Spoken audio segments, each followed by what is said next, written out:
Hello friends, माँ Saraswati classes के YouTube channel पर मैं शिवांश द्विवेदी आप सभी का स्वागत करता हूँ। इलेक्ट्रॉनिक्स मैकेनिक्स टेक्नीशियन एग्ज़ाम के क्रैश कोर्स की आज ये 40 नंबर की क्लास है। आज की क्लास में हम सेमीकंडक्टर मटेरियल्स के बारे में पढ़ेंगे, एकदम बेसिक से समझेंगे और इसके जितने भी कॉन्सेप्ट हैं, जितने भी टाइप के क्वेश्चन यहाँ से बन के आते हैं, वो सभी बातों को यहाँ पर डिस्कस किया जाएगा।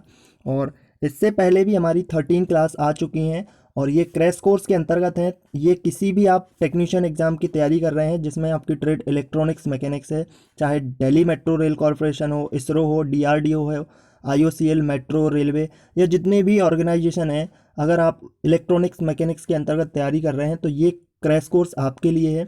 ये सभी एग्ज़ाम को कवर कर रहा है और इसकी प्लेलिस्ट भी है। अगर इसके प्रीवियस और आने वाले वीडियो को आप देखना चाहें तो प्लेलिस्ट में जाइए। प्लेलिस्ट का लिंक आपको डिस्क्रिप्शन बॉक्स में मिलेगा, वहाँ से आप सभी वीडियोस को, सभी क्लासेस को एक एक करके सीक्वेंस वाइज देख सकते हैं। आज की क्लास को स्टार्ट करेंगे उससे पहले इलेक्ट्रॉनिक्स मैकेनिक्स टेक्नीशियन एग्ज़ाम के लिए आप हमारे hand written PDF notes course को भी ज्वाइन कर सकते हैं। इसमें आपको कम्प्लीटली थ्योरी मिलेगी, टॉपिक वाइज जितने भी आपके सिलेबस में टॉपिक हैं सभी टॉपिक को कवर किया जा रहा है। इसमें इम्पॉर्टेंट ऑब्जेक्टिव क्वेश्चंस हैं और साथ ही साथ जिन भी टॉपिक से न्यूमेरिकल क्वेश्चन आते हैं वो क्वेश्चन भी यहाँ पे आपको मिलेंगे। तो ये आपका 100% सिलेबस को कवर कर रहा है।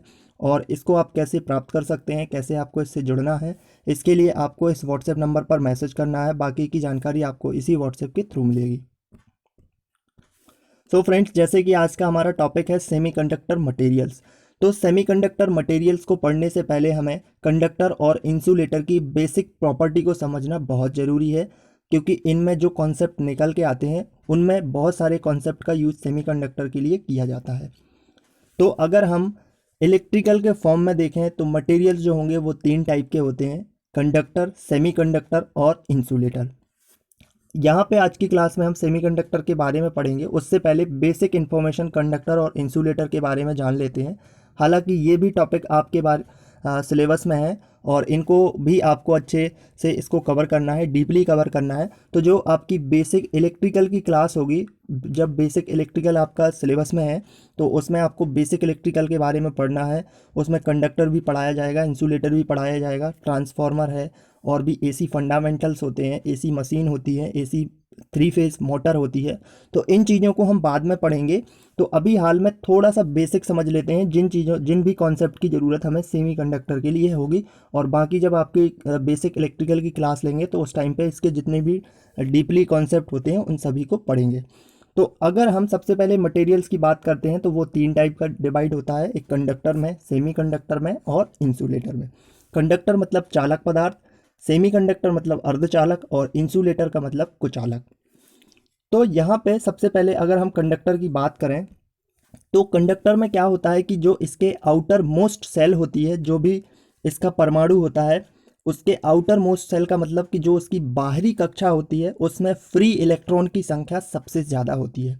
जैसे अगर आप एग्जाम्पल के तौर पे बात करें, अगर हम एल्यूमिनियम को लेते हैं तो एल्यूमिनियम में क्या होता है कि उसके 13 जो है उसका परमाणु क्रमांक होता है, एटॉमिक नंबर होता है। अगर आप इसको इस तरीके से डिवाइड करते हैं इलेक्ट्रॉन्स के तौर पे तो 2 इलेक्ट्रॉन सबसे पहली कक्षा में आ जाएंगे, उसके बाद 8 इलेक्ट्रॉन यहाँ पे आ जाएंगे।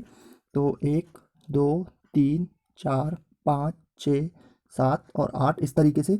और तीसरी जो कक्षा होगी उसमें आपके बचे हुए 3 इलेक्ट्रॉन आ जाएंगे, 1 2 3। तो यहाँ पे आपने देखा कि जो इसकी बाहरी कक्षा है, आउटर मोस्ट सेल का मतलब जो सबसे बाहर वाली कक्षा है, उसमें फ्री इलेक्ट्रॉन होते हैं। ये जो इलेक्ट्रॉन है ये फ्री इलेक्ट्रॉन होते हैं। और इसमें जो है, जो इलेक्ट्रॉन फ्री इलेक्ट्रॉन की कैटेगरी में आते हैं वो सबसे ज़्यादा कंडक्टर में ही पाए जाते हैं। इसके बाद अगर चालक पदार्थ की बात करें तो इसमें जो फ्री इलेक्ट्रॉन होंगे, यानी कि जो इसकी बाहरी कक्षा में इलेक्ट्रॉन की संख्या होगी वो अधिकतम 3 ही होती है। 3 से ज़्यादा अगर इलेक्ट्रॉन पाए जाते हैं किसी भी एटॉमिक यानी कि स्ट्रक्चर में तो वो फिर सेमीकंडक्टर की कैटेगरी में आ जाता है। इस पॉइंट को आपको याद रखना है। ये भी क्वेश्चन आता है कि बताइए जो चालक पदार्थ होता है उसके सबसे बाहरी कक्षा में अधिकतम कितने इलेक्ट्रॉन पाए जाते हैं, तो अधिकतम 3 इलेक्ट्रॉन ही पाए जाते हैं। ये हम चालक के लिए बात कर रहे हैं, जैसे कि अभी आपने एग्जाम्पल में इस तरीके से देखा।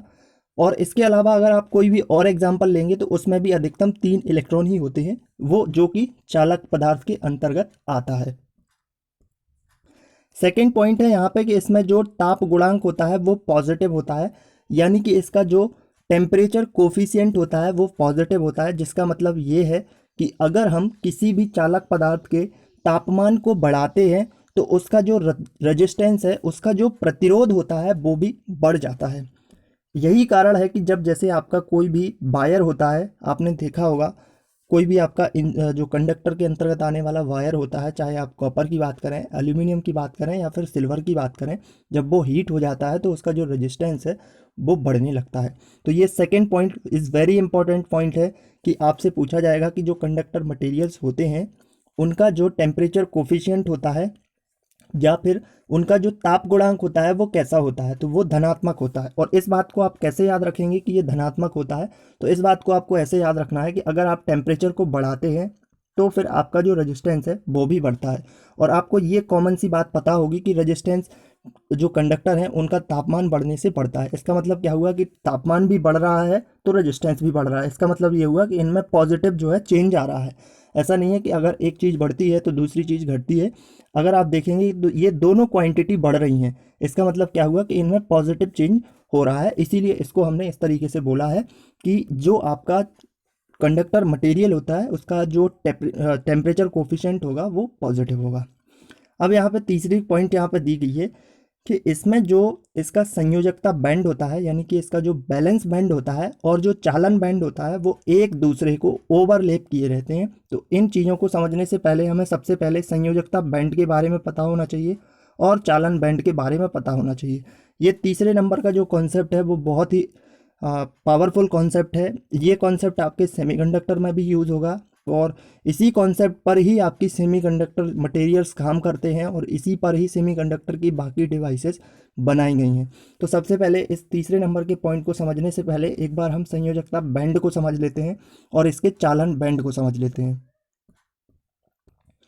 तो सबसे पहले संयोजकता बैंड के बारे में समझते हैं। जैसे कि अभी एक एग्जांपल लिया था एल्यूमिनियम के बारे में, तो एल्यूमिनियम का जो एटॉमिक स्ट्रक्चर है वो 13 है और ये इसकी पहली कक्षा है। तो यहाँ पर जब आपका इलेक्ट्रॉन को डिवाइड करेंगे तो सबसे पहली कक्षा में 2 इलेक्ट्रॉन आएंगे, सॉरी, और दूसरी कक्षा में 8 इलेक्ट्रॉन आ जाएंगे। और जो सबसे इसकी बाहरी की कक्षा होगी कुछ इस तरीके से, तो उसमें जो इलेक्ट्रॉन की संख्या है वो बचे हुए 3 इलेक्ट्रॉन इस तरीके से आ जाते हैं। आपने केमिस्ट्री में पढ़ा होगा कि अगर जो कोई भी एटम है, कोई भी परमाणु होता है, उसके जो इलेक्ट्रॉन हैं, बाहरी कक्षा में जो इलेक्ट्रॉन पाए जाते हैं उन्हीं को हम संयोजी इलेक्ट्रॉन कहते हैं, क्योंकि उन्हीं के माध्यम से उसमें जो है बॉन्ड बनते हैं। अगर कोई मटेरियल जो है उसकी जो बाहरी कक्षा है उसमें अगर 3 के आसपास इलेक्ट्रॉन है, यानी कि 1 हो, 2 हो या फिर 3 हो, तो 3 इलेक्ट्रॉन अगर हैं उसमें तो वो इलेक्ट्रॉन को डोनेट करने की कोशिश करता है, यानी कि इलेक्ट्रॉन को दान करने की कोशिश करता है कि कोई दूसरा परमाणु अगर आए उसमें तो वो उसको इलेक्ट्रॉन देता है, ना कि लेने की कोशिश नहीं करता बल्कि देने की कोशिश करता है, क्योंकि उसमें 3 इलेक्ट्रॉन है। और ये उसकी प्रॉपर्टी होती है। बाकी की बहुत सारी प्रॉपर्टी को कनेक्ट करके इस तरीके के कॉन्सेप्ट को बनाया जाता है। जैसे कि अगर इसका जो एटॉमिक फोर्स होगा वो इस पर कम अप्लाई होगा और इस वजह से इसमें जो एटम जो होते हैं उसका जो साइज़ है वो थोड़ा सा लार्ज होता है। क्यों होता है वो आपने केमिस्ट्री में थोड़ा सा पढ़ा होगा। तो यहाँ केमिस्ट्री की बात नहीं कर रहे हैं, यहाँ हम अपने टॉपिक की बात कर रहे हैं। तो जिन भी जो आपके मटेरियल्स होते हैं, जो भी आपके यहाँ पे अगर बात करें कोई भी अगर कंडक्टर मटेरियल्स है तो उसका जो मैक्सिमम इलेक्ट्रॉन होंगे बाहरी कक्षा में वो अधिकतम 3 इलेक्ट्रॉन होते हैं और ये सभी इलेक्ट्रॉन जो है वो डोनेट करने की कोशिश करते हैं, यानी कि ये इनकी प्रॉपर्टी होती है। अगर किसी भी मटेरियल में 4 या उससे ज़्यादा इलेक्ट्रॉन होते हैं, 4 हैं, 5 हैं, 6 हैं या फिर इसमें और ज़्यादा है, तो वो जो भी एटम होता है वो क्या करता है कि इलेक्ट्रॉन को लेने की कोशिश करता है कि बाहर से भी जो भी इलेक्ट्रॉन यानी कि जो भी इससे इसका कॉम्बिनेशन हो रहा है वो इलेक्ट्रॉन को अपने पास खींचने की कोशिश करता है। तो ये तो बात हुई आपकी इसकी संयोजकता की। अब संयोजी बैंड क्या होता है, तो ये जो बाहर इलेक्ट्रॉन पाए जाते हैं इन्हीं इलेक्ट्रॉनों को संयोजी बैंड कहा जाता है। यानी किसी भी अगर मटेरियल की बात करते हैं और किसी भी परमाणु के बाहरी कक्षा में जो इलेक्ट्रॉन पाए जाते हैं उनको हम संयोजकता बंध कहते हैं। और अब इसके बाद बात करते हैं चालन बंध की। तो चालन बंध एक ऐसा बॉन्ड होता है, यानी कि इसको अज्यूम किया गया है। ये इसमें ये एक तरीके की परिकल्पना होती है कि चालन बैंड एक ऐसा बैंड होता है जिसमें जो संयोजी इलेक्ट्रॉन है अगर वो पहुंच जाएं, यानी कि जो संयोजी इलेक्ट्रॉन यहाँ पे चक्कर लगा रहे हैं वो अगर चालन बैंड में पहुँच जाते हैं तो इसकी वजह से वो मटेरियल क्या करने लगता है कि इलेक्ट्रिसिटी को फ्लो करने की पावर उसके अंदर आ जाती है, यानी कि वो इलेक्ट्रिकल यानी कि कह सकते हैं कि वो इलेक्ट्रिसिटी को फ्लो कर सकता है। यही यहाँ पे बात की गई है। तो जो आपके मटेरियल होते हैं ना, उसमें जो कंडक्टर होता है उसके जो बाहरी कक्षा के इलेक्ट्रॉन होते हैं वो संयोजकता बैंड और चालन बैंड दोनों में पाए जाते हैं, यानी कि उसमें एक कॉमन कह सकते हैं कि कुछ इलेक्ट्रॉन कॉमन होते हैं जो संयोजकता बंध में भी पाए जाते हैं और वही इलेक्ट्रॉन चालन बैंड में भी पाए जाते हैं।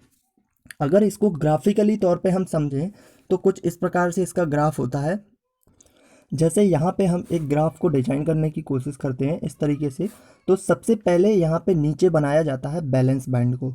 तो ये बन जाता है आपका बैलेंस बैंड, यहाँ पे लिखा नहीं है तो आप इस तरीके से समझ लीजिएगा कि ये यहाँ पे बैलेंस बैंड है। और यहाँ पे होता है इसका कंडक्शन बैंड। कोई भी मटेरियल की बात कर रहे हैं हम तो ये सबसे नीचे पाया जाता है बैलेंस बैंड, उसके ऊपर पाया जाता है कंडक्शन बैंड। अगर हम कंडक्टर की बात करते हैं, कंडक्टर मटेरियल यानी कि जो आपके सुचालक पदार्थ होते हैं, यानी कि जो आपके चालक पदार्थ होते हैं जिनको कहते हैं, तो उनका जो कंडक्टर जो होता है उसका अगर हम यहाँ पे बेंड डायग्राम बनाएं, कुछ ग्राफ की मदद से इसको देखें तो उसका जो डायग्राम होता है वो इस तरीके से होता है कि वो यहाँ पे इसका कुछ पार्ट जो होता है वो ओवरलैप रहता है। इसको अलग यहाँ पे डिजाइन कर लेते हैं कलर से, इस तरीके से आप इसको समझ पाएंगे। यहाँ पे तो ये आप देख सकते हैं कि जो नीचे वाला हिस्सा था, यानी कि जो ये वाला पार्ट था, इसको अलग कलर से इस तरीके से बना लेते हैं, ये था आपका बैलेंस बैंड, ठीक है। और ये वाला जो पार्ट था वो था आपका कंडक्शन बैंड। तो चालक पदार्थ में क्या होता है कि ये बात आपने बीच में देखा, जो आपकी यहाँ पे ब्लू कलर की लाइन बनाई हुई है, ये वाली लाइन आपने देखी कि ये क्या है, एक कॉमन है, यानी कि ये दोनों हिस्से को कॉमन कर रही है। यानी कि जो मटेरियल यहाँ पे है वही मटेरियल यहाँ पर भी इतने पार्ट को कॉमन कर रहा है। तो इसका कहने का मतलब ये है कि जो बैलेंस बैंड में इलेक्ट्रॉन पाए जाते हैं उसी में से कुछ इलेक्ट्रॉन कंडक्शन बैंड में भी पाए जाते हैं। और ये प्रॉपर्टी कहाँ पर होती है, ये कंडक्टर में होती है, यानी कि जो आपके सुचालक पदार्थ होते हैं उनमें ये प्रॉपर्टी पाई जाती है। तो अभी आपने देखा डायग्राम की मदद से कि जो संयोजकता बंध है और चालन बैंड है वो एक दूसरे को ओवरलैप किए हुए हैं। ओवरलैप का मतलब यही होता है कि एक दूसरे पर कुछ ना कुछ हिस्से को एक दूसरे में पाया गया है। जैसे कि अगर आप एक ग्राफ को बनाते हैं, कोई भी आप बेन डायग्राम बनाते हैं तो इस तरीके से देखते हैं, फिर जो ये वाला हिस्सा होता है इसका मतलब ये होता है कि ए और बी, जो ए और बी है उसका जो इतना पार्ट है वो एक दूसरे को ओवरलैप किए हुए है, इसका मतलब यही है। तो ये प्रॉपर्टी बहुत इंपॉर्टेंट है, यहाँ से बहुत सारे कॉन्सेप्ट आपके अभी सेमीकंडक्टर में यूज़ होंगे। तो आपको ध्यान रखना है कि चालक पदार्थ जो होता है उसके संयोजकता बंध और चालन बैंड के जो बैंड डायग्राम होते हैं, या फिर इसको एनर्जी बैंड डायग्राम भी कहा जाता है, तो वो एक दूसरे को ओवरलैप किए हुए होते हैं। चालक पदार्थ की एक 4th नंबर की प्रॉपर्टी ये भी होती है कि इनके अंदर जो भी बॉन्ड पाए जाते हैं, अगर इनके बॉन्ड आपसे पूछा जाए तो उसमें कौन सा बंध पाया जाता है, मटेरियल बॉन्ड पाया जाता है, जिसको हम धात्विक बंध कहते हैं। इसके बाद बात कर लेते हैं इंसुलेटर के बारे में। तो यहाँ पर एक और बात आपको याद रखना है कि जो यहाँ पे कई बार क्वेश्चन इस तरीके से भी पूछ लेते हैं, 3rd नंबर वाले पॉइंट की बात कर ले रहे हैं कि जो एनर्जी बैंड डायग्राम है, अभी अभी जो आपको बना के दिखाया है, यहाँ पे भी बना हुआ है कि जो बीच का पार्ट है यहाँ पे वो एक दूसरे को ओवरलैप किए हुए हैं। तो पूछा जाता है क्वेश्चन कि कंडक्टर में बताइए, यहाँ पे कंडक्टर की बात कर रहे हैं हम, कि कंडक्टर में बताइए कि जो आपके कंडक्टर मटेरियल होते हैं उनमें जो एनर्जी बैंड डायग्राम है, यानी कि ये वाला डायग्राम है, उसका बैलेंस बैंड और कंडक्शन बैंड के बीच जो एनर्जी गैप होता है वो कितना होता है। तो इनके बीच एनर्जी गैप जो है वो 0 होता है। आपने यहाँ देखा कि कंडक्शन बैंड और बैलेंस के बैंड के बीच कोई गैप यहाँ पे दिख रहा है आपको क्या?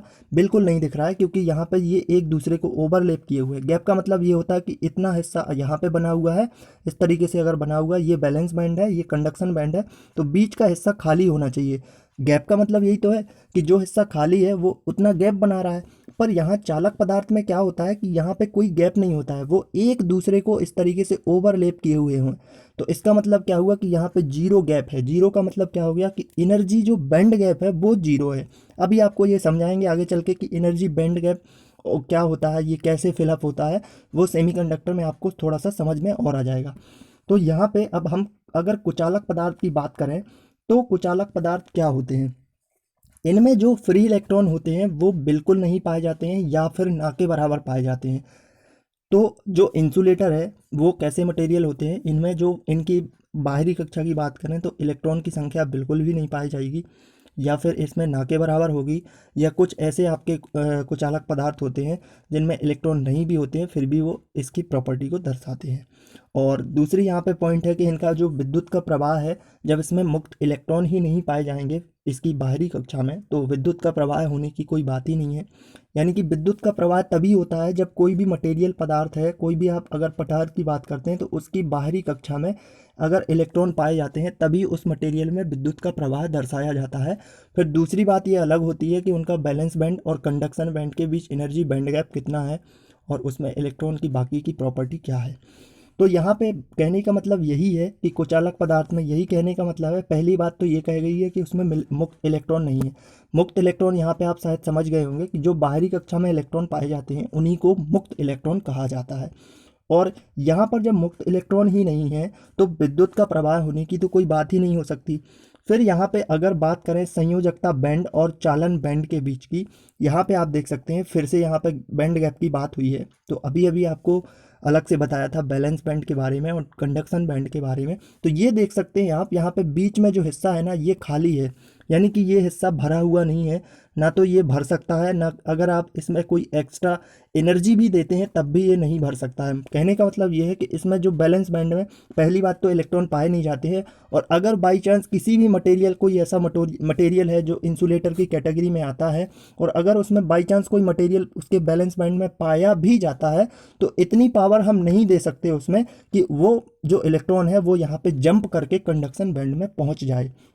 या अगर आप उसमें देने की कोशिश करेंगे, इतनी एनर्जी देने की कोशिश करेंगे कि वो एनर्जी लेकर के वो इलेक्ट्रॉन बैलेंस बैंड से कंडक्शन बैंड में पहुंच जाए, तो ये इसलिए पॉसिबल नहीं है कि वो मटेरियल जो बना हुआ होता है उसकी प्रॉपर्टी कुछ इस प्रकार की होगी कि वो पिघल जाएगा। जैसे कि अगर आप मान लीजिएगा कोई भी ऐसा पदार्थ ले सकते हैं, फॉर एग्जांपल के तौर पे प्लास्टिक को ही ले लें, पहली बात तो उसमें कोई इलेक्ट्रॉन नहीं पाया जाता है।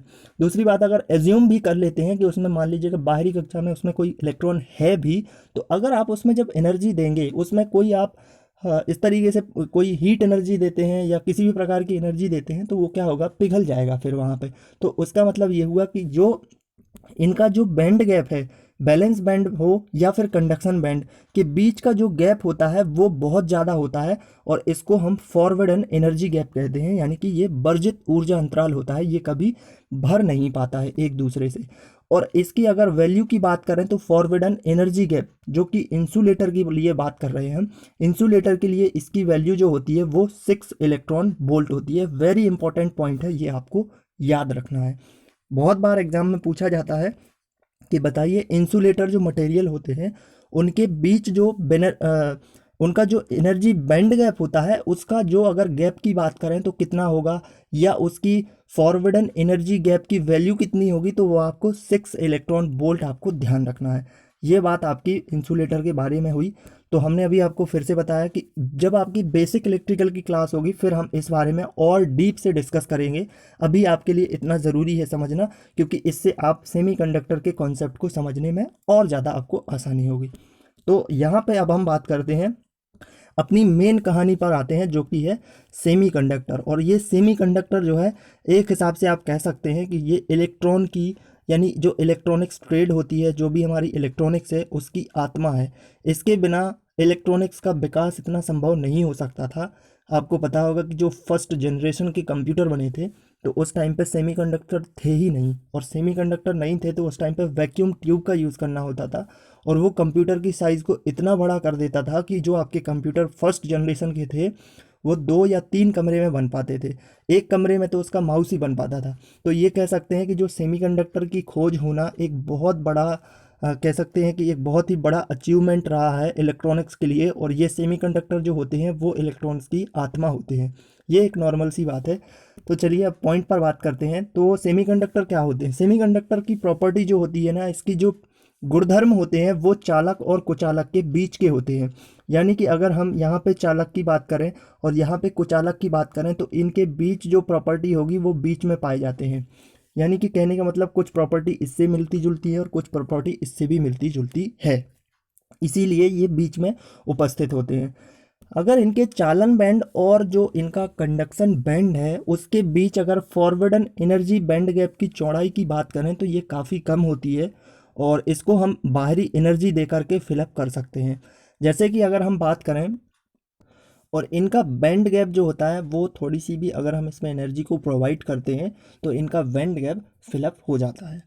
अगर इनकी हम बात करें ये होते कहाँ पर उपस्थित हैं तो जो इनका जैसे कि आपने केमिस्ट्री में देखा होगा, पीरियोडिक टेबल को देखा होगा, तो ग्रुप 4 में जो भी एलिमेंट पाए जाते हैं उन एलिमेंट के अंतर्गत आने वाले सिलिकॉन और जर्मेनियम जो होते हैं वो सेमीकंडक्टर मटेरियल की प्रॉपर्टी को दर्शाते हैं और इन्हीं को हम सेमीकंडक्टर कहते हैं। बेसिकली सेमीकंडक्टर मतलब यही है कि वो मटेरियल जिनके आउटर मोस्ट सेल में जो इलेक्ट्रॉन की संख्या है वो अधिकतम 4 इलेक्ट्रॉन होने चाहिए, कम से कम या फिर अधिकतम 4 इलेक्ट्रॉन से ना तो कम होने चाहिए और ना ही 4 इलेक्ट्रॉन से ज़्यादा होने चाहिए। तो आप देखेंगे कि जो ग्रुप 4 में इलेक्ट्रॉन जो भी आपके एलिमेंट पाए जाते हैं उनमें से सिलिकॉन और जो जर्मेनियम होता है इन दोनों के आउटर मोस्ट सेल में जो इलेक्ट्रॉन की संख्या है वो 4 ही पाई जाती है और ये वैल्यू फिक्स होती है। तो कई बार ऐसा क्वेश्चन आ जाता है कि बताइए जो सेमीकंडक्टर मटेरियल है वो पीरियोडिक टेबल के कौन सी कैटेगरी में आता है, तो ग्रुप 4 में आता है। फिर आपसे क्वेश्चन कर लिया जाएगा कि बताइए सेमीकंडक्टर मटेरियल के आउटर मोस्ट सेल में जो इलेक्ट्रॉन है वो कितने हो सकते हैं, कितने होने चाहिए, तो वहाँ पे आपसे एक दे देगा कि एक होना चाहिए, दो होना चाहिए, तीन होना चाहिए, चार होना चाहिए, या फिर चार से कम होना चाहिए, या फिर चार से ज़्यादा होना चाहिए। तो यहाँ पे ये बात फिक्स है कि इसमें सिर्फ और सिर्फ 4 होने चाहिए, ना तो 4 से कम होने चाहिए और ना ही 4 से ज़्यादा होने चाहिए। अब आपके मन में एक सवाल आ रहा होगा कि ग्रुप 4 में तो कार्बन भी पाया जाता है, फिर कार्बन को यहाँ पे आपने सेमीकंडक्टर में क्यों नहीं कहा, जबकि कार्बन में भी उसके आउटर मोस्ट सेल बाहरी कक्षा में 4 इलेक्ट्रॉन ही होते हैं। तो कार्बन एक बहुत ही विचित्र टाइप का एलिमेंट है, कह सकते हैं एक बड़ा विचित्र प्राणी है जो कि बहुत अलग अलग तरह की उसके कह सकते हैं कि वो बिहेवियर को दर्शाता है, उसका मूड पर डिपेंड करता है। उसके फिजिकल जो होती है प्रॉपर्टी वो अलग होती है, अगर उसमें फिजिकली प्रॉपर्टी को चेंज कर देते हैं तो फिर वो कुछ और ही बन जाता है। कभी वो ग्रेफाइट में देखेंगे आप तो वो एक कंडक्टर की तरह काम करेगा, हीरे में देखेंगे, डायमंड में देखेंगे तो वो एक इंसुलेटर की तरह काम करेगा। तो ये उसकी प्रॉपर्टी पर डिपेंड करता है कि वो किस तरीके से उसका जो अंदर का काम है वो क्या आसपास की वहाँ पे फिजिकली जो प्रॉपर्टी है वो है और किन फिजिकली कंडीशन में वो है और उस पर वो डिपेंड करता है। तो अगर हम एक क्वेश्चन आता है आपके एग्ज़ाम में कि बताइए जो कार्बन है उसका जो बैंड गैप होता है, एनर्जी बैंड गैप होता है वो कितना होता है, तो एनर्जी बैंड गैप जो होता है ना कार्बन का वो 5 इलेक्ट्रॉन वोल्ट होता है। 5 इलेक्ट्रॉन वोल्ट का मतलब होता है कि इसको पॉसिबल नहीं होता है कि हम इतनी एनर्जी प्रोवाइड कर दें कि ये बैलेंस बैंड के इलेक्ट्रॉन को कंडक्शन बैंड में मूव करा सके। तो ये फिक्स होता है, 5 इलेक्ट्रॉन वोल्ट होता है। इस वजह से जो कार्बन है वो हमारे सेमीकंडक्टर में नहीं आता है, जबकि सेमीकंडक्टर में क्या होना चाहिए कि जो एनर्जी बैंड गैप होना चाहिए वो 1 इलेक्ट्रॉन वोल्ट के आसपास होना चाहिए, थोड़ा सा ऊपर नीचे चल सकता है। पर अगर आप देखेंगे कार्बन में तो 5 होता है, 5 तो 1 से बहुत ज़्यादा आसपास में भी नहीं, इसके आसपास भी नहीं है ये वैल्यू। तो इसीलिए कार्बन जो होता है वो सेमीकंडक्टर में नहीं आता है। एक और सेमीकंडक्टर की अभी हाल फिलहाल खोज हुई है जिसको सेलेनियम कहा जाता है। हालांकि उसका अगर हम बात करें तो उसकी चर्चा आपके सिलेबस में नहीं है, ये बहुत जल्दी ऐड हो सकता है क्योंकि ये जो सेलेनियम है वो सिलिकॉन और जर्मेनियम से भी अच्छा है। तो इस पे अभी बहुत और अच्छे से काम हो रहा है, तो एवोल्यूशन होने के बाद ये शायद आपके सिलेबस में आ जाए और इससे बन के डिवाइसेस भी हो सकती हैं मिलने लगे। तो ये बात हुई आपकी कि ये सिलिकॉन और जर्मेनियम सिर्फ ये दो ही पदार्थ होते हैं जो कि आपके ग्रुप 4 में अलग अलग तौर पे सेमीकंडक्टर की प्रॉपर्टी को दर्शाते हैं। इसके बाद एक सेमीकंडक्टर होता है कंपाउंड सेमीकंडक्टर। कंपाउंड सेमीकंडक्टर का कहने का मतलब ये है कि दो अलग अलग प्रकार के पदार्थों को मिला करके एक ऐसा पदार्थ बना दिया, एक ऐसा मटेरियल बना दिया जो कि सेमीकंडक्टर की प्रॉपर्टी को दर्शा रहा है, यानी कि उसमें सेमीकंडक्टर की कुछ ना कुछ प्रॉपर्टी है। इसके अंतर्गत क्या होगा कि अगर ग्रुप 3 के जो एलिमेंट हैं उनको ग्रुप 4 के एलिमेंटों से मिला देते हैं तो फिर यहाँ पे ग्रुप 4 नहीं है, ग्रुप 5 है एक्चुअली, इसको करेक्ट कर लेना आप लोग। ग्रुप 5 के एलिमेंट को अगर हम मिला देते हैं तो उससे क्या होगा कि आपका एक नया पदार्थ बनेगा जिसको हम कंपाउंड सेमीकंडक्टर कहेंगे। फॉर एग्जांपल के तौर पे जो आपका जर्मेनियम है जर्मेनियम नहीं, ये गैलेनियम है, और जो आर्सेनाइड होता है, इन दोनों को अगर हम मिला देते हैं तो ये आपका गैलेनियम और आर्सेनाइड नाम का एक अलग पदार्थ बनता है, और ये भी आपका सेमीकंडक्टर की प्रॉपर्टी को दर्शाता है। और इस वाले सेमीकंडक्टर से एलईडी, जो एलईडी लाइट होती है ना, आपकी एलईडी डिवाइस होती हैं, उनको बनाया जाता है। अधिकतर जो गैलेनियम आर्सेनाइड से वो जो आपकी रंगीन एलईडी होती हैं, कलरफुल वाली एलईडी होती हैं, उनको बनाया जाता है। इसके बाद बात करते हैं एनर्जी बैंड गैप की। तो एनर्जी बैंड गैप जो है वो बहुत इंपॉर्टेंट है, कई बार एग्जाम में आता है। तो जर्मेनियम के लिए जो एनर्जी बैंड गैप होता है वो 0.7 होता है, यहाँ पे गलत लिख गया है, तो यहाँ पे आप करेक्ट कर लेना। जर्मेनियम के लिए 0.7 होता है और सिलिकॉन के लिए 1.21 होता है। कई बार कुछ बुक्स में सिलिकॉन के लिए 1.1 लिखा हुआ है, तो ये बिल्कुल आपको वो नहीं करना है, 1.21 के आसपास होता है। ऑप्शन में इतना आपका करीब ऑप्शन नहीं आता एग्ज़ाम में, तो आपको देखना है कि यहाँ पे आप करेक्ट कर लेना इसको। ये दोनों की दोनों वैल्यू गलत लिख गई हैं। जर्मेनियम के लिए कितना होगा, 0.7 होगा, और सिलिकॉन के लिए कितना होगा, 1.21 होगा। और गैलियम आर्सेनाइड से जो कंपाउंड बनता है उसके लिए कितना होता है, 1.41 होता है। इन तीनों वैल्यू को याद रखना है, और बहुत बार यहाँ से क्वेश्चन आते हैं, और शायद जब भी आप कोई एग्ज़ाम दें तो इसकी पॉसिबिलिटी होती है कि 70 से 80% जो है ना, वो इनमें से ही कुछ ना कुछ क्वेश्चन पूछा जाए। तो ये जो पॉइंट आपको बताए हैं वो सब कुछ आपको याद रखना है। कार्बन का आपको एनर्जी बैंड गैप याद रखना है, 5 इलेक्ट्रॉन वोल्ट होता है के आसपास होता है, और ये कंपाउंड सेमीकंडक्टर गैलियम आर्सेनाइड होता है। सिलिकॉन और जर्मेनियम आपके ग्रुप 4 के अंतर्गत आते हैं, और इसका जो बैंड गैप होता है, एनर्जी बैंड गैप होता है, वो 1 इलेक्ट्रॉन वोल्ट के आसपास होता है। कहने का मतलब ये है कि 1 इलेक्ट्रॉन वोल्ट से थोड़ा बहुत ऊपर नीचे हो सकता है, और इसको यानी कि थोड़ी सी भी एनर्जी दे करके हम इसमें जो बैलेंस बैंड में इलेक्ट्रॉन पाए जाते हैं उनको कंडक्शन बैंड में मूव करा सकते हैं। तो यहाँ पर एक टेबल आप देख सकते हैं जो कि इनकी प्रॉपर्टी को इसको हमने यहाँ पे इस तरीके से दिखाया हुआ है, और यहाँ से बहुत क्वेश्चन आते हैं, तो इस टेबल को आपको याद करना होगा, इसके जो भी पॉइंट हैं उनको समझना होगा।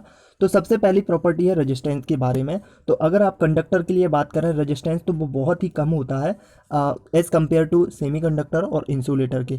और अगर सेमीकंडक्टर की बात करें तो इसका जो रेजिस्टेंस होगा वो मीडियम होगा, क्योंकि सेमीकंडक्टर की जो प्रॉपर्टी है, अधिकतर प्रॉपर्टी इंसुलेटर और कंडक्टर के बीच की होती है, ठीक है, तो ये बीच में ही पाया जाता है। और इंसुलेटर तो फिर आपको पता ही है कि इंसुलेटर तो रेजिस्टेंस के लिए हाई होना ही है। अगर इसकी कंडक्टेंस यानी चालकता की बात करें तो वो आपका हाई हो जाएगा कंडक्टर के लिए, क्योंकि कंडक्टर का काम ही है चालकता को अधिकतर प्रदान करना। सेमीकंडक्टर मीडियम में होगा, और इंसुलेटर में बहुत ही कम चालकता होगी, या फिर ना के बराबर, या फिर ज़ीरो भी कह सकते हैं इसको। यहाँ पे टेम्परेचर कोफिशिएंट की बात करें, यानी कि ताप गुणांक की बात करें, तो ये यहाँ पे आपका कंडक्टर के लिए जो टेम्परेचर कोफिशिएंट होता है वो पॉजिटिव होता है, यानी कि पॉजिटिव टेम्परेचर कोफिशिएंट। इसका कहने का मतलब ये है कि अगर कंडक्टर के आप टेम्परेचर को बढ़ाते हैं तो इसका जो रेजिस्टेंस होगा वो भी उसी तरीके से, उसी रिस्पेक्ट में बढ़ेगा। सेमीकंडक्टर के लिए बात करें तो ये नेगेटिव टेम्परेचर कोफिशिएंट को दर्शाता है। बहुत बार ये एग्जाम में क्वेश्चन पूछा गया है कि बताइए सेमीकंडक्टर जो मटेरियल होते हैं उनका एनटीसी यानी कि नेगेटिव टेम्परेचर कोफिशिएंट, कहने का मतलब कि ऋणात्मक ताप गुणांक जो होता है वो क्या होता है, आपसे पूछा जाता है। तो ये एनटीसी दर्शाता है। एनटीसी का मतलब है कि नेगेटिव होता है, क्योंकि सेमीकंडक्टर में जैसे ही आप तापमान को बढ़ाते हैं तो इसकी चालकता बढ़ती है। समझ रहे हैं ना, तापमान को बढ़ाएंगे तो इसका रेजिस्टेंस घटेगा, कहने का मतलब इसका प्रतिरोध घटेगा, और प्रतिरोध अगर घटता है तो चालकता इसकी बढ़ती है। और ये कब तक होता है, ये 0 केल्विन से 300 केल्विन तक ही होता है। उसके बाद अगर 300 केल्विन से आप थोड़ा सा भी आगे टेम्परेचर को बढ़ाते हैं तो फिर ये पीटीसी को दर्शाने लगता है। मान लीजिए पीटीसी मतलब कि पॉजिटिव टेम्परेचर कोफिशिएंट को दर्शाने लगेगा। फिर क्या होगा कि 300 के बाद जो भी आपकी प्रॉपर्टी कंडक्टर की होती है, जैसे कि तापमान बढ़ाते ही रेजिस्टेंस बढ़ता है, वैसे ही सेमीकंडक्टर में भी तापमान बढ़ाते ही आपका यहाँ पे टेम्परेचर रेजिस्टेंस बढ़ जाएगा। तो ध्यान रखना है आपको कि ये 300 तक ही एनटीसी की प्रॉपर्टी को दर्शाता है। और इंसुलेटर में क्या होता है, इंसुलेटर में एनटीसी होता है, कहने का मतलब ये पहले से ही रेजिस्टेंस है, तो इसमें तो कोई प्रभाव पड़ने वाला ही नहीं है। करंट की बात करते हैं तो कंडक्टर में सबसे ज़्यादा करंट फ्लो होती है, क्योंकि इसमें सबसे ज़्यादा फ्री इलेक्ट्रॉन्स पाए जाते हैं। सेमीकंडक्टर में बात करें तो इसमें करंट मीडियम फ्लो होती है, और इंसुलेटर में बात करें तो लो या फिर ज़ीरो, या तो बहुत सारे ऐसे इंसुलेटर होते हैं जिसमें बहुत ही लो करंट फ्लो होगी, या फिर बिल्कुल ना के बराबर ही होती है। फ्री इलेक्ट्रॉन की बात करते हैं। फ्री इलेक्ट्रॉन का मतलब आपको बताया है, फ्री इलेक्ट्रॉन उन इलेक्ट्रॉन को कहते हैं जो कि उस एटम के सबसे बाहरी वाली कक्षा में पाए जाते हैं। कंडक्टर में आपको बात करें तो वेरी हाई, बहुत ज़्यादा होते हैं। सेमीकंडक्टर की बात करें तो मीडियम होते हैं। आपको फ्री इलेक्ट्रॉन का मतलब ये समझना है कि ये नहीं समझना है कि अगर आपने देखा कि यहाँ पे फ्री इलेक्ट्रॉन का मतलब ये कि उसके बैलेंस बैंड से कंडक्शन बैंड में जो इलेक्ट्रॉन पाए जाते हैं ना, उनको हम फ्री इलेक्ट्रॉन कहते हैं। जबकि सेमीकंडक्टर में आप देखेंगे कि इसमें तो 4 इलेक्ट्रॉन है, तो आप सोचेंगे कि इसमें सबसे ज़्यादा फ्री इलेक्ट्रॉन होने चाहिए। इसका मतलब ये नहीं है। इसका मतलब ये है कि जो फ्री इलेक्ट्रॉन होते हैं ना, वो इलेक्ट्रॉन जो कंडक्शन बैंड में पाए जाते हैं वो फ्री इलेक्ट्रॉन की कैटेगरी में आते हैं, उनको ही फ्री इलेक्ट्रॉन कहा जाता है। और कंडक्टर में क्या होता है कि जितने भी इलेक्ट्रॉन होते हैं ना इसकी बाहरी कक्षा में, वो सारे के सारे फ्री इलेक्ट्रॉन में आते हैं, क्योंकि ये सारे के सारे कंडक्शन बैंड में पहुंच जाते हैं। इसी तरीके से सेमीकंडक्टर में बात करें तो इसमें अगर 4 इलेक्ट्रॉन है तो उसके बावजूद भी एक ही इलेक्ट्रॉन फ्री इलेक्ट्रॉन होता है, बाकी 3 इलेक्ट्रॉन यहाँ पर बॉन्ड के अंतर्गत बने हुए रहते हैं। तो इसका मतलब यही है कि फ्री इलेक्ट्रॉन की बात करें तो इसमें सबसे ज़्यादा होंगे, इसमें मीडियम होते हैं और इसमें तो होते ही नहीं हैं। बैंड गैप की बात कर लेते हैं तो कंडक्शन बैंड में बैंड गैप क्या होता है, 0 होता है। क्यों होता है? क्योंकि एक दूसरे को उसने ओवरलैप किया हुआ है। सेमीकंडक्टर में बात करें तो लगभग 2 इलेक्ट्रॉन वोल्ट से कम ही होता है। कहने का मतलब यही है कि बहुत सारे, जैसे आपने गैलिनियम आर्सेनाइड को देखा था तो उसमें 1.41 होता था, तो इसलिए जो है मिनिमम 2 इलेक्ट्रॉन वोल्ट के आसपास होता है।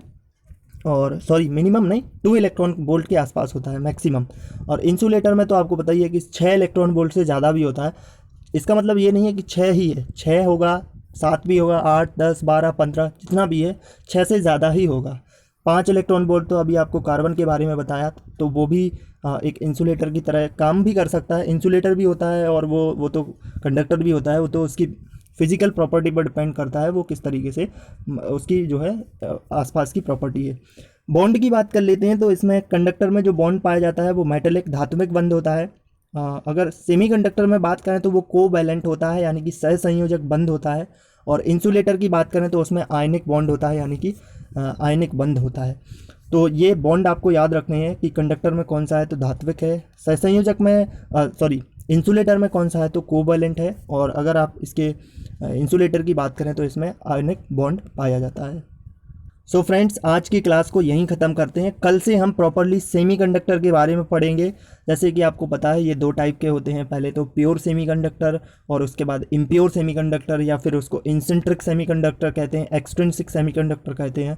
और इसके बाद इसकी सेमीकंडक्टर जब बन जाएंगे फिर वो कैसे उसकी बाइसिंग होती है, क्या होता है, कैसे फिर इसके आगे पीएन जंक्शन बनता है, फिर क्या होता है उसमें, कैसे पोटेंशियल बैरियर काम करता है, कैसे उसका बाकी की चीज़ें हैं, वो सभी को कल की क्लास में पढ़ेंगे, इसके आगे की क्लास को। तो ये आपकी 40 नंबर की क्लास थी। इससे बाकी की क्लास को देखने के लिए आप चैनल को सब्सक्राइब कर लेना, बेल आइकन प्रेस कर देना, वीडियो को अपने दोस्तों के साथ बहुत ज़्यादा शेयर करना ताकि वो लोग भी इस तक पहुंच सकें, अपनी तैयारी कर सकें। और अगर आप किसी भी प्रकार के टेक्नीशियन एग्ज़ाम की तैयारी कर रहे हैं तो आप हमारे PDF नोट्स कोर्स को ज्वाइन कर सकते हैं। इसमें आपको आपके सभी टॉपिक के लिए कम्प्लीटली थ्योरी आपको मिलेगी, इम्पॉर्टेंट MCQs क्वेश्चंस मिलेंगे, और इसमें जो भी न्यूमेरिकल क्वेश्चन आते हैं वो भी मिलेंगे। और इसको कैसे प्राप्त कर सकते हैं इसके लिए इस दिए हुए व्हाट्सएप नंबर पर आपको मैसेज करना है। बाकी की जानकारी आपको इसी व्हाट्सएप के थ्रू प्राप्त होगी। So thank you for watching.